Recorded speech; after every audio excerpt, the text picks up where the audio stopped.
Hello, welcome to another video. So in this part we are going to be doing Fulgrim part 2, which is going to mainly focus on this upper part of the body. If you haven't yet subscribed to the video, please do so. It really does help the channel out massively. So in this part it's mainly going to be focusing on the gold armour as well as the arms and the blades. So let's get cracking. So we're going to start off with some retribution armour.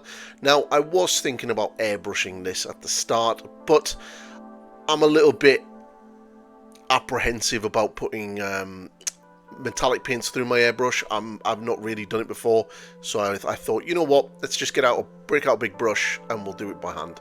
Now this took about 3 layers. There are probably better golds out there in the market, but retribution armor is the only one I really have.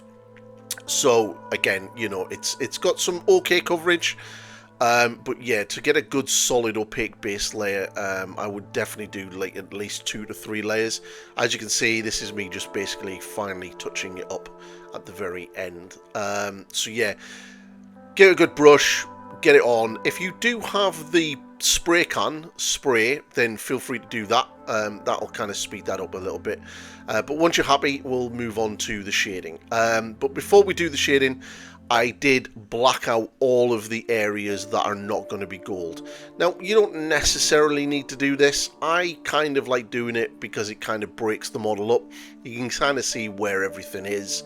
And, you know, it just makes it look a little bit neater and tidier. Although you will notice that I don't do it to the arms because I'm already going to be putting paint on there anyway when I base layer it. So just work around the model. Kind of get all of the sort of undersuit and everything else like that blacked out, and then you're good to go. So once you're happy, get ready for the base layers. And once you're going to do the base layers, so what this is for the wash for the armor is Magos contrast paint, Magos purple contrast paint, and there's a good mix of airbrush thinner in there, and I think a little bit of medium, Lamine's medium. You want it reasonably thin, enough to sort of sit in the recesses but not really pool on top of the sort of higher surfaces, and just slowly work your way around the body. Now we are going to be coming back later on with a glaze and sort of really sort of pushing the shadows with this purple tone later on, but this is sort of just to pick everything out, and I just worked around all of the gold panels. Just take your time and don't allow it to pool on the surface, and just sort of pull it into the recesses if you have to. And you know, if you need to do more than one layer, then feel free to do so. Especially on this underside of the shoulder pad, I basically did a first one and then I did a second layer just to sort of darken it down a little bit, because that is entirely going to be in the shadowed sort of area because of the way the body works. Now, also bearing in mind that this body kind of snakes forward, leans forward quite a lot, so at the end you may want to come back in and sort of adjust the highlights a little bit to sort of fit with how the model is actually sort of sitting when it's all glued together. Now once that's done, it's back to the retribution armor, and basically at this stage we're basically going to go around all the gold areas and pick out all of the raised areas where we're eventually going to be highlighting. So on that shoulder pad, I'm going to be focusing on the upper part of it and keeping that dark purpley tone in the underside of the shoulder, and it'll kind of give you that natural shadow and make it really pop. I would really love to know how the studio team do their gold armor properly, because when I look at mine and I look at likes of how they do the Stormcast Eternals on the box, I'm always fascinated at how great and smooth theirs is, and I can never really get mine like that. So this year I definitely plan on learning how they do that and really sort of practicing my gold sort of armor.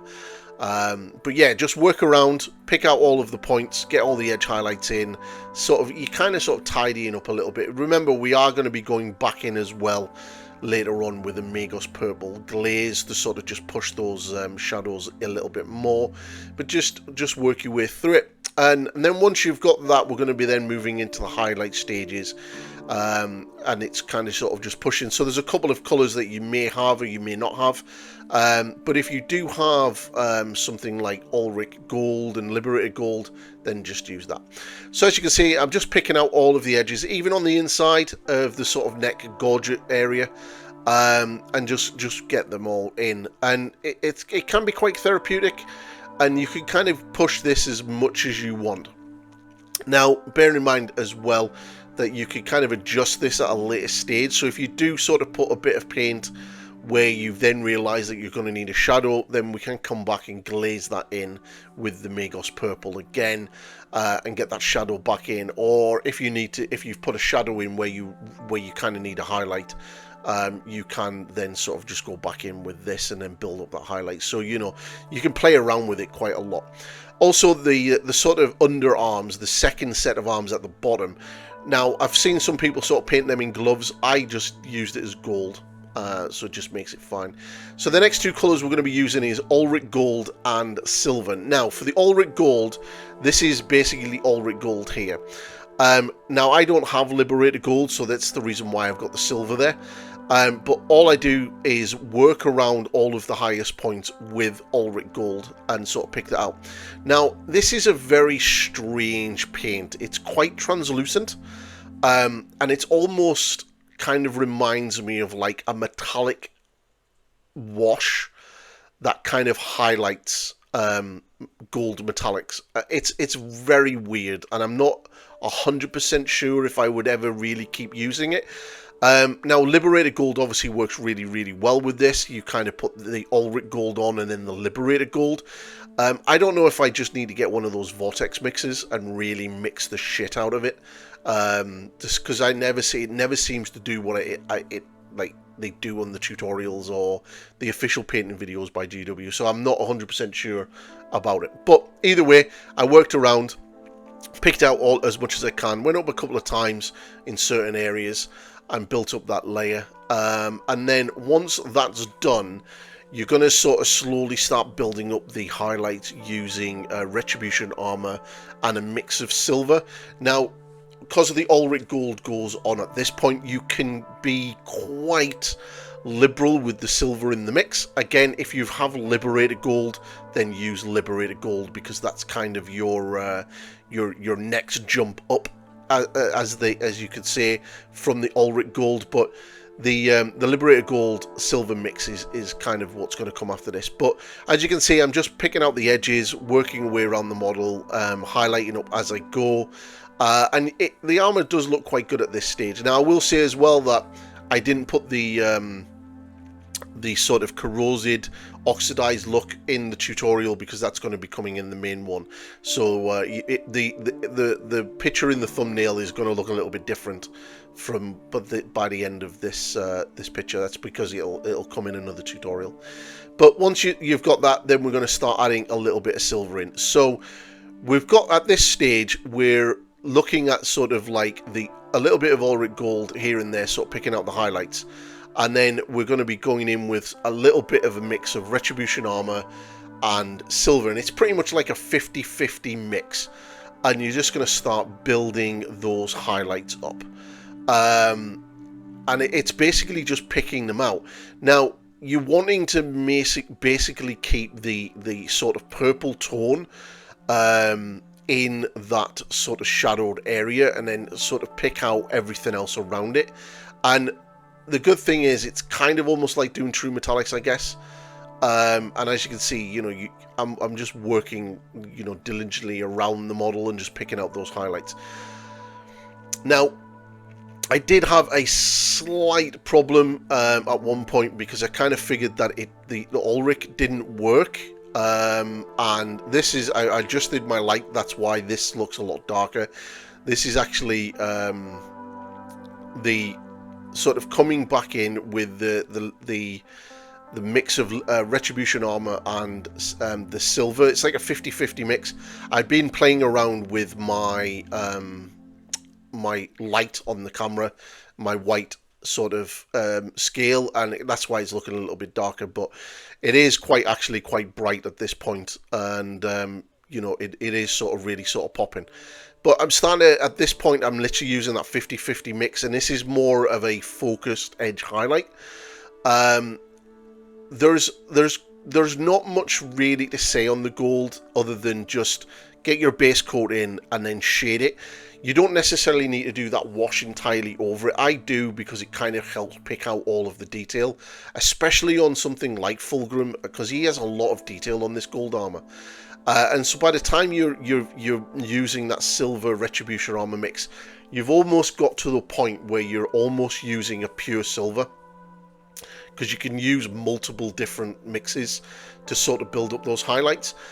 So at this point, it's almost like a 70-30 silver gold mix, and I'm just picking out those highlights, and as I get around the model, and really sort of focusing on the sharper points, the uppermost edges, and really sort of trying to render and define all of the sort of sharp points on the armor. Now, once you've done that, we're going to be going back in with the Magos purple as a glaze, and we're going to be working those in for the shadows, which you're going to see shortly. You'll also notice that all of the gems and everything have been blacked out at this stage. One of the things I did find on the upper body is, obviously, most of it is gold, and I would be interested to see if anyone actually paints this guy purple, because I am currently listening to The Perfect Sun, and he is kind of described as wearing purple armor, yet everybody, including myself, I have seen has done the armor entirely gold. You could probably do this mostly purple with like gold. There are parts that you could definitely pick out as gold, like that part that I'm painting right now, but you could do the vast majority of this armor as purple if you wanted. That would look pretty cool, but I think that would contrast pretty heavily with the snake sort of tail. Now, this is where we're coming in with the glazes of the Magos purple. Now, this took a while because I really sort of went backwards and forwards with it to sort of get it really where I wanted. In hindsight, now having the model built next to me, a lot of this you're not going to see because, like, even though the body is quite upright when I'm painting it, when that's actually glued into the model, into the lower part of the body, and you glue that in place, his upper body is leaning like almost at a like 90-degree angle, and his head is like facing up. It's really weird that you have all of this detail that you do a lot of work on, and you're only ever really going to see that when you sort of like tilt the model upwards and look underneath it, because it's just the way it is. It's you'll see it at the end of the video. So once I've got the Magos purple in, I pretty much almost go for a pure one and then sort of really pick out the deepest parts, because I really wanted it to sort of stand out a little bit more. And I go around and really sort of get that Magos purple into all of the deepest recesses to get the sort of highlights to pop really, really well. Now, once I've done that, I literally just get pure silver. Now, I'm using Army Painter silver because I quite like the silver. It's quite good. And I'm literally at this stage just picking out the sharpest points, the uppermost edges, the little rivets. Everything that is going to sort of stand out on the gold is what I'm basically picking out with this silver. And I will say that by the time I'm finished, I'm really quite impressed, and it's like really popping. And then obviously, like I say, you glue it in place and you're like, I can't see any of that detail anymore. I've spent hours doing this for absolutely nothing. Class.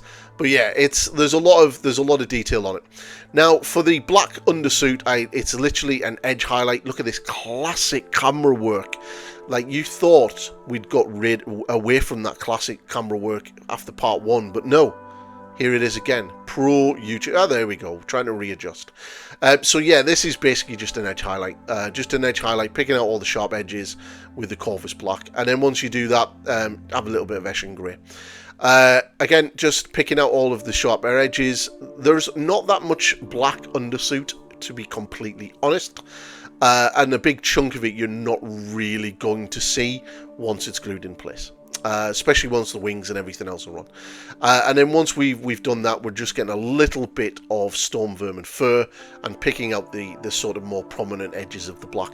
You can push this to Dawnstone if you really wanted to, but to be quite honest, like I said, you're not really going to see it, so you don't really need to worry.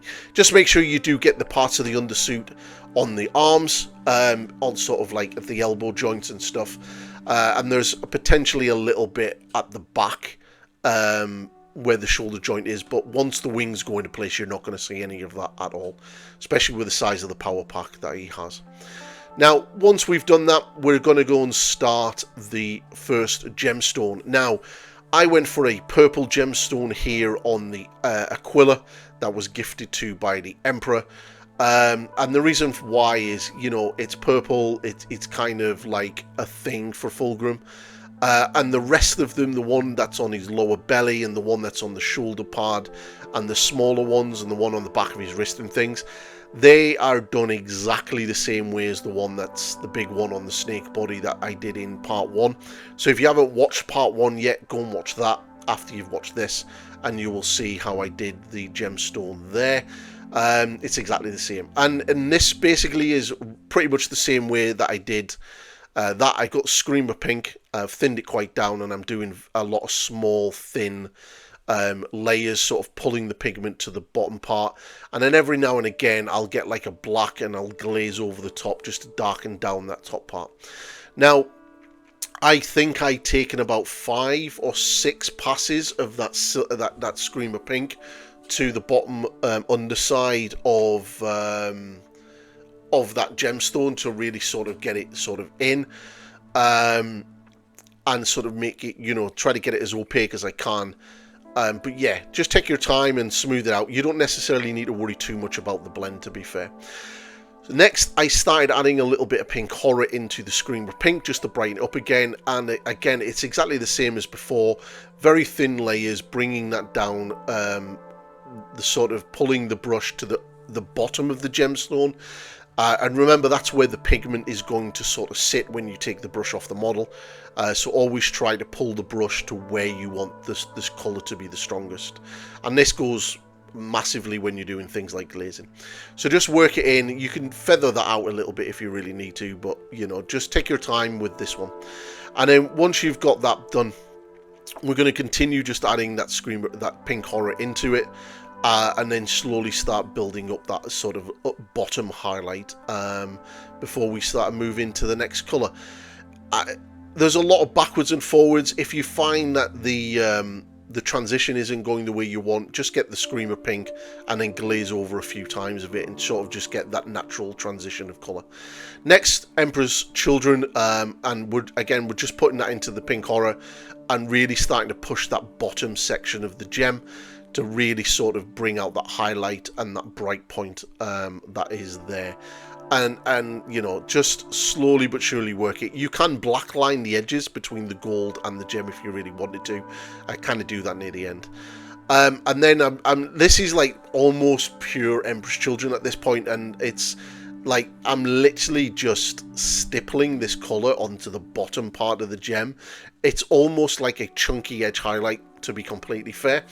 And it's again just stippling on but pulling the brush to the bottom part of the gemstone to make sure that that pigment goes where I want. And then every now and again, as you can see here, I've got the Screamer Pink just going back in for a glaze, back in the sort of that midpoint, sort of just bring that sort of pinky purpley colour back out, which is one of the beautiful things about Screamer Pink. Now we're going for a pink Fulgrim Pink, which is an incredibly bright pink. It's almost like an off pinky white. It's such a great colour, and I'm just sort of just doing that edge highlight at the bottom of the gemstone. Now you can add white into your Emperor's Children if you don't have this colour. I picked it up because obviously I use it for my army, the main sort of pink highlight on the army itself, so it's kind of sort of ties Fulgrim into the army as well in a way. So just keep working that around, picking it out, mixing it in. At this stage, I'm pretty much just using pure Fulgrim Pink to do sort of that edge highlight at the bottom. I didn't really push it all the way up to white. The only time that I use white is that little white dot at the very top, to be fair, and that's it. So once that's done, we're going to be doing a Kislev flesh on the arms. Now, my go-to skin recipe for anything that is pale flesh is generally Kislev flesh. I like Kislev flesh. It's a really good colour to work with. This took about 3 very thin layers to get a nice opaque base tone. And just work around. Now, if you're having a problem working with black, you can just do a base layer of Cadian flesh tone and then put this over the top. It'll work exactly the same way. Speaking of Cadian flesh tone, I made a wash out of it and then I washed over the entire arm, basically wanting it to rest in the recesses rather than the upper parts of the muscular areas. This is basically your first soft shade. And you kind of just want to get that in, and then we're going to be sort of shading it down a little bit more with another color in a second. But just wait, take your time, make sure it doesn't pool too heavily on the upper parts, and just want to pull that down into the recesses. Next, Night Questor flesh. I kind of like this. You can go Bugman's Glow if you really want to, but I quite like Night's Questor flesh in this sort of recipe because it kind of is a little bit more subtler. And you're basically just focusing this wash on the deepest recesses, to be fair. You're not going over the whole thing. You kind of just make sure that you focus it on the deepest recesses and those sort of folds in the sort of the recesses, the deep points in the flesh area, especially between the fingers and sort of the sort of lines between the flesh and the other materials. So Kislev flesh and flayed one flesh. So basically what we're going to do now is go back in with pure Kislev flesh. So I work all the way around the skin, picking out all of the raised areas. And now because I've kept my transitions and my shadows for my soft and sort of deep shading that I did with the 2 previous colours, when I go back over with the Kislev flesh, because it's relatively the same colour, and I've only kind of darkened down the base layer, this kind of sits nicely on top, and I don't really have to worry too much about a blend. It kind of just does it for itself, just because this is like, I've not darkened it too much. So just picking out the sort of highest points, the highest recesses, the highest sort of folds, bumps and glumps of his arms, and you just really sort of want to pick that out. If you do find again that it's just a little bit too bright and it's a little bit sort of stark, just get a little bit of a 50-50 mix of Cadian flesh tone and Kislev flesh and just go over it, and it'll kind of smooth that out. You can play around with it. This is super easy to do. And then all I do now is, when it comes to the next layer, is I just add a little bit of flayed one flesh into it, go back over it, and then I keep adding flayed one flesh until I'm pretty much at a pure flayed one flesh mix, or even just on its own. And then I'm just picking out the most highest points of the muscles, and that's it. And that's how easy the skin is. Now, when it comes to the face will be kind of done with the same recipe, but rather than using the Night Questor and the Cadian flesh tone, I'm going to be bringing in a little bit more purple into that to sort of bring out the sort of purpley tones of the face. I kind of figured that his arms wouldn't really be too much purple, and I kind of wanted less purple in it because they're a little bit closer to the snake body, and I kind of wanted them to stand out a little bit. Now for the cloak. Now, you can use an airbrush here if you really want to and you're good at masking, and you can sort of do a different colour on the inside. I chose not to because it's quite a complex cape. As capes go, there is a lot of folds and a lot of little lines in this. Now, I do have a video up on the channel right now with painting up a cape. So if you want to know how to do it sort of stage by stage, then go and check that video out. It's painting a red cape. It's very good. Now, this is just Baraknar Burgundy, and I'm just literally going around the entire thing, base coating it. It took about 2 layers. Now, for the shadows, I start mixing in black into the Baraknar Burgundy. There is about 3 passes of this mix into the deepest recesses, and it starts off with like a little bit of black in it, and you're dropping it in to like a 50-50 mix, and then it's like the last one is pure black, and the pure black is literally just like dropping it into the deepest points. Now, like I said, the folds on this cape are pretty complex. There are a lot of them, so just take your time, pick out all of the raised areas, and just work around diligently. And if you make any mistakes at any point, just come back with the previous mix or the shadow mix and just go back in and correct it. At this point now, I'm using pure Barracknar Burgundy to sort of just go back round and tidy everything up, so to pick out those little folds that may have been washed over when you've put the wash in, and sort of just try to get that sort of definition between the shadowed areas and the parts that you are going to build the highlights up. And just work around the whole thing. And then we're going to start building up the highlights. So this is where it gets a bit fun, and it's probably going to be easy to explain than try to sort of show like loads and loads of different parts of the filming. This cloak in a total take me about an hour to do. So all I do is I mix small amounts of Screamer Pink into my Barracknar Burgundy, and it's quite thin, and I just go around and layer over the sort of raised areas. Now, every now and again on these sort of larger parts, I'll feather that out to try to create that transition and blend. There is a lot of layers here, and it took me, like I said, about nearly an hour to do this entire piece. It was so good. Had the metal on and just listened away to my music while I did it, and really enjoyed it. So as you can see, it's getting quite bright, and you can start seeing certain parts being sort of defined. It can take a while. Like I said, the folds on this cape are nuts. So just the best advice I can give is just take your time. If you think you've made a mistake at any point, just come back in with the previous layer and then glaze that down if you have to get the shadow back into it, because yeah, it can be a little bit off-putting if you've not really painted cloaks or something like this before, and yeah, it's a bit nuts. So it's not the easiest one to paint, I'll have to admit, but I did enjoy the challenge. It was definitely fun. So just keep working with that in, and then once you get into pure Screamer Pink, then basically start adding in some Ushabti Bone, and then start picking out those sharper, more prominent raised points. You can kind of see as I'm sort of knocked it off the stand, you can kind of see that transition in certain points. Now, if you're having a difficulty working out what needs to be light and what needs to be dark, your lamp will naturally cast light and highlights onto the model because of the way the paint will reflect the light, and you'll kind of see where that is. So just hold it at the angle that you want, and then sort of try to visually memorize where those bright points are and where the shadows are, and that'll kind of help. If you need to, take a photo and then just use that as a reference piece. So yeah, just keep working around that, and then, you know, keep building that up.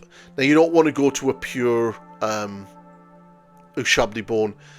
You kind of sort of just want to get it to so it's quite bright, as you can see there on that bottom part. But yeah, for the best reference is watch that other video that I've got on the red cape, because that explains, you know, your highlights and everything else, and it's exactly the same way. I'm just using different colors in this video. But yeah, I'm really quite happy with how the cape turned out. It was quite fun to paint. Really enjoyed it. Like I said, it is quite a complex one, and I do enjoy sort of the fabric. At this point, this is like the final highlight, and I'm basically just going around getting an edge highlight in everything and sort of picking out those points, and then that's basically it done. Once you're happy with that, you can go as bright as you think you need to go. You know, just trust the process and just follow your gut and go with what you think looks good. Now, this is the sort of aquilla. Now I base coated it with Corvus White. I don't really like putting Corvus White in videos because apparently it triggers people because people don't like the paint. I don't really have much problem with it, to be completely honest. Once I got that layer and base coated, I went back over it with Uthwan Grey. And that's purely because Uthwan Grey is a really good colour to work white off, because it's kind of like a very, very, very, very, very, very light grey. It's kind of like an off-white rather than an actual white paint. So once you're happy with that, we're going to be then starting the shading. And this is literally lots and lots of glazes of Vulpes Pink contrast paint, thinned down with lots of Lamian's medium, and I am literally just going to pull my brush into the deepest recesses, and I'm going to be sat here for the next 20 minutes doing this. There's probably faster ways of doing it. You could probably use other colours like green and stuff like that. But yeah, this took me a while to do, but I kind of wanted it to look sort of pinky. And as you can see, you can start to see that pink popping out. And every now and again, what I'll do is I'll get the Uthwan Grey and sort of glaze that back over the sort of raised areas that I'm not going full pink, which you kind of see me do here. You know, right here. It's sort of just to smooth that transition out. I could have probably gone for a darker pink into the deeper recesses, but I wanted it to be quite subtle. I didn't want it to be sort of overpowering. That is a lot of white that's going to be right next to his head. So I wanted I still want the head and the face to be the focal point. So I want this to be subtle. I don't want it to be glaringly white and really stand out-ish, because I don't want it to take the focus off the face. So just pick out the Uthwan Grey, and then you start using white and pretty much do the same thing. Mix a little bit of white into the Uthwan Grey, and then eventually work up to a pure white and just do the edge highlighting, which is basically what I'm doing here. This is like a mix of white and Uthwan Grey, picking out those highest points, and then at the very end I'll just literally just do a quick edge highlight along the edges and the sharpest points with pure white to sort of just get that to stand out a little bit. By this point, I think he's looking really good, and I'm really quite happy, and I know that the hardest point is to come, which is the swords. So the first sword, which is the famous Firebrand sword, which was made by Ferrus Manus during the Great Crusade and gifted to his brother Fulgrim. Fulgrim actually uses this sword to kill Ferrus Manus at Estevan 5 during the Dropsite Massacre. And it's basically really cool that we now actually see some of these weapons, these famous weapons from the story, in miniature form, which is so cool. I love that sort of touch. Like Lucius the Eternal has the Blade of Lair, which is the blade that corrupted Fulgrim originally. And it's really cool to sort of see these sort of swords and these weapons sort of actually on the models, which is so, you know, I can really nerd out and geek out at that. So I really wanted sort of like a standard power weapon, but I didn't really want to just do a boring sort of silver blade. So I decided to go for sort of a more classic crystal type sort of power weapon blade, you know, proper old school type sort of power weapon, because it is an old school weapon. You know, it's a classic power sword. And I kind of wanted to sort of, you know, dig in that vibe, especially considering that the other sword is basically a demon weapon.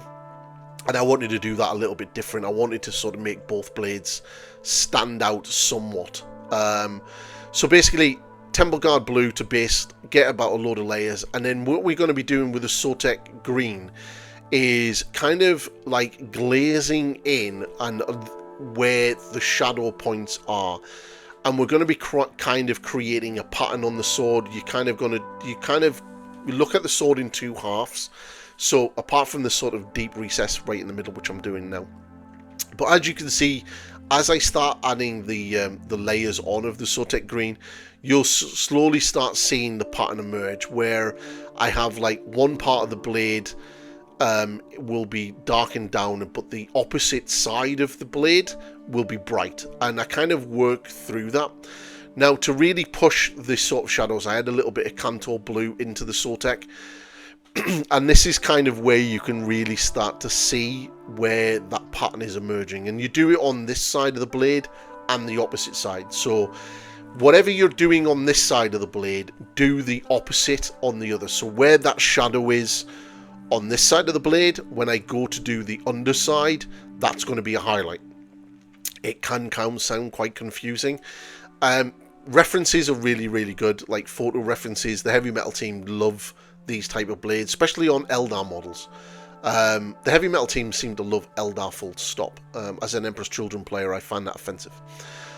So yeah, just work your way around, and if you want to darken this down, you can go to pure Kantor blue, and if you want to go even darker, you can push that in with a little bit of Baden black. I kind of kept it quite subtle because I wanted it to be more about the highlight rather than the sort of shadowed area. So once we've got that, we're going to be, you know, pushing them a little bit more, and you can really see it pop now. This is basically as far and as dark as I'm going to go. And you can kind of sort of just adjust these by bringing in the previous layers every now and again.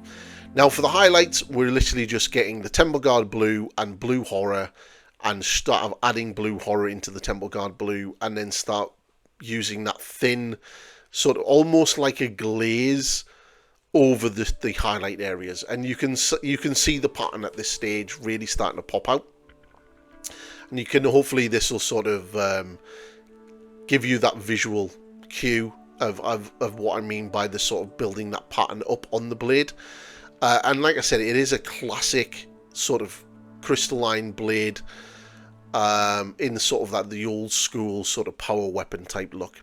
So you just work it up, keep putting the pink horror in as much as you need. And every now and again I just get the previous layer and sort of just glaze over those edges just to keep that transition smooth. I like to sort of try to keep the transitions on this type of blades as smooth as I can because I think it looks really good. There are ways of doing this with an airbrush, but it involves a lot of masking tape, and it can take quite long, and I'm always a little bit wary about masking tape like that in case it sort of pulls off the paint from underneath it. This way it's quite therapeutic doing it like this. So yeah, if anyone wants, I can do more sort of tutorials on blades like this. With the Emperor's Children I have a lot of spare power weapons, so if you want to see sort of tutorials with different colors and things like that, let me know in the comments below, and I'll get that set up. So at this point I'm pretty much using pure blue horror, and it's like a real thin glaze, sort of picking out those real highest points. And then once you've got this done, you can add a little bit of white in if you really want to push it even harder. Now just be mindful that when you are using colors like blue horror and using things like white, that they can be quite chalky when mixing and turning them into a glaze, and you can kind of get quite a chalky, rough finish. So just be careful that the more you thin it and the more you put that on, there's a chance that could happen. So just be careful with that. These whiter sort of white colours can be quite difficult to work with sometimes. So once you're happy with how the highlights are finished, all I'm finishing off now is basically an edge highlight. And I'm kind of using the side of the brush, and I'm letting the edge of the model and the side of the brush do the work for me. There's no point of trying to freehand this highlight, you know, like you're just going to make a real messed line. Just allow the brush and the edge of the miniature just to do its thing. The parts in the middle, that's where you're going to have fun. And what I kind of do, and you'll see it in a second, is I kind of try to get the brush to sort of like slide over the middle of the blade. You will see it once I finish this edge highlight. So, you know, like literally at a 45-degree angle, and you're kind of just dragging that brush along the edge, and that'll create the edge highlight. And yeah, it's super easy. You know, work smarter, not harder, because the hard part is yet to come, which is the middle part. Now, if you are super confident with your freehand and drawing straight lines, then you can probably draw a big white line down the center. But this has like a double edge in the center of the blade, and it can be quite difficult to sort of do that freehand. So what I'm doing is I'm kind of taking the side of the brush and I'm very lightly and carefully sort of rubbing the brush along those edges, and you can kind of see those two sort of parallel edges sort of getting picked out. Now, take your time at this, because you've spent a lot of time on the sword. You don't really want to mess everything up by putting a big sort of horrible white line in, because that's going to be a nightmare to fix.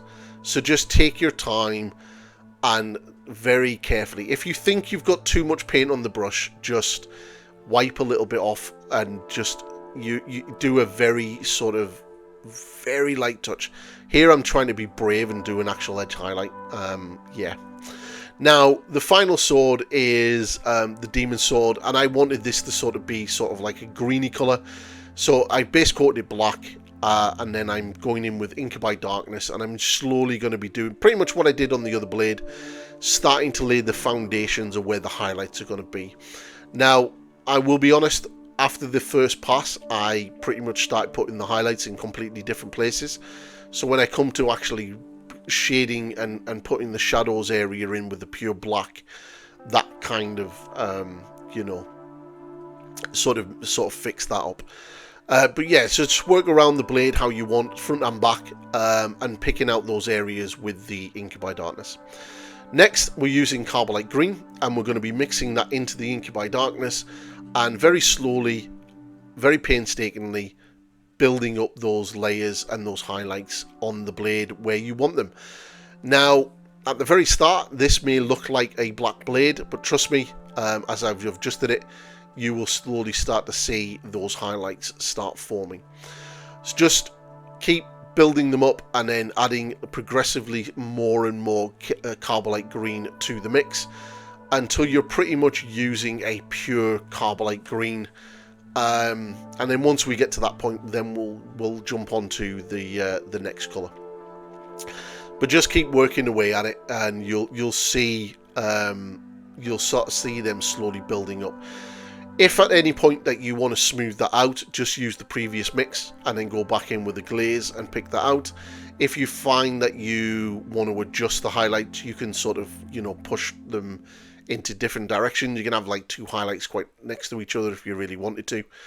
And what I'm also doing at this stage as well is very subtly sort of getting the edge highlight in as well, and then building that up while I'm working around the blade. I didn't want the green to be quite prominent and overpowering. I wanted it to be quite subtle, so I don't go massively bright on it. I kind of try to keep it quite subdued, which you will see as I start building this up. But once you've got the pure Carbolite Green, then we're going to be pushing the highlights a little bit more with Moot Green, which will be coming up very soon. But yeah, this sword was fun. It was pure like a little bit experimentation with it. So as you can see, you know, there's the sort of the highlights popping out. And I'm like, I think at this stage I was pretty much using pure Carbolite Green and really sort of pushing them to get the highlights up. Yeah, I had a lot of fun with the swords. I was going to do them as separate videos, but I figured I'll just incorporate it into this main one. I really did enjoy them. The process was quite fun, and yeah, there's just something so relaxing about doing these. Now, once you've got to the highlights and where you think you want them, if you need to smooth out, like use the Incubi Darkness or even black to sort of push the shadows and smooth all the transitions out. If you want to do like an all over like glaze to sort of bring all of those layers in and sort of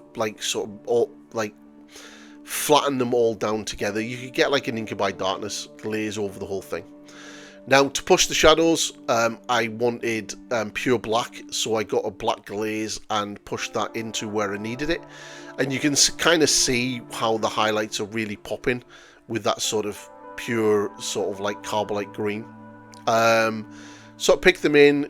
This looks really bright and black, but obviously as soon as the black paint dries, it will sort of like darken down quite a lot.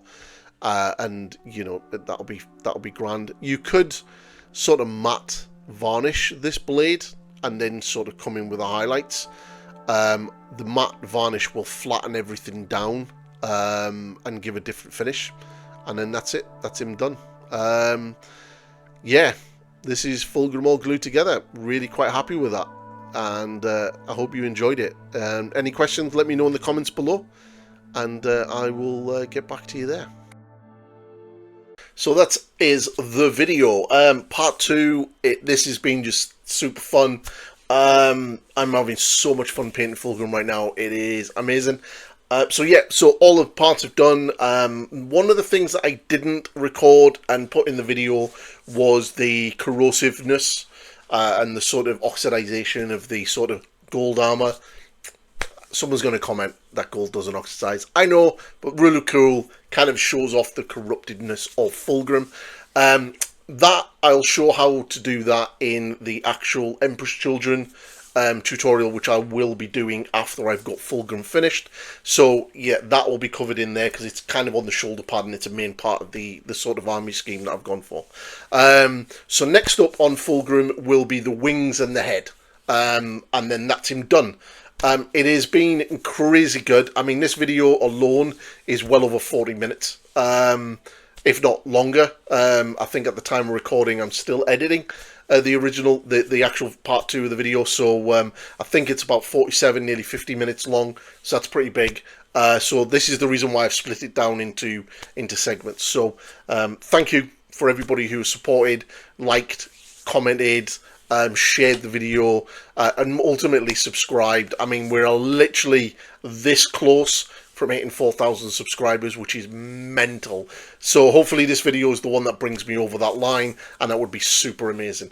So if you haven't yet, hit that subscribe button, like this video, drop a comment and let me know what you think of Fulgrim, and like, share, and all that good stuff. And you can check out my members and Patreon areas if you want to support me in other ways. It's 99p, literally enough to buy me a coffee, and if that's what you want to do. Super cool. There's a Discord link and everything else on the channel, so feel free to come and join that.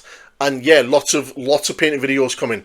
I have so much planned, so much stuff that I want to do. Yeah, I'm just super excited to get back into making long form painting videos. It's really good. So thank you everybody, and see you in the next video. Goodbye for now.